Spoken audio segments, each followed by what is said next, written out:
Mais en fait, ça va être simplement un élément, un bon indice que la personne vous veut du bien et vous aime. Oui, mais ça va pas, on n'atteint jamais l'amour en tant que tel. Mais on peut croire à l'amour sans croire que c'est un concept qui existe dans la sphère des idées. L'amour, c'est des relations entre les êtres.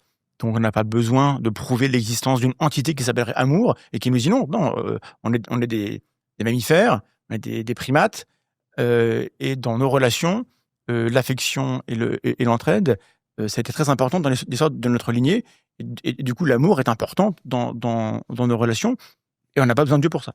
Juste le contraire. Si vous me le prouvez, je vous crois, mais pour l'instant. Je vous arrête un instant. Si vous êtes à ce moment-là de la vidéo, c'est que la vidéo vous plaît. Pensez bien à vous abonner, activer la petite cloche pour être notifié lorsqu'une prochaine vidéo sortira. Je vous laisse. La question, lorsqu'on examine l'existence de Dieu, c'est une question philosophique, c'est une question rationnelle, c'est une question scientifique. C'est une question scientifique. Alors, scientifique, il faudrait qu'on puisse poser des hypothèses réfutables, etc. Tout à fait, tout à fait. Alors, quelle hypothèse je peux tester? Et puis si j'ai la réponse A, Dieu existe, et si j'ai la réponse B, Dieu n'existe pas. Comment je fais? Enfin, on va pas faire toute une démonstration de tout ça, mais on peut prendre par exemple ce qui s'appelle la 5e voie de l'existence de Dieu, saint Thomas d'Aquin, que vous connaissez, j'imagine, très bien. Par cœur. Bien. Ah bah oui, parce que si vous prétendez que les preuves sont fausses, ça veut dire que vous les avez étudiées, démontrées, enfin, vous avez démontré qu'il y avait une erreur.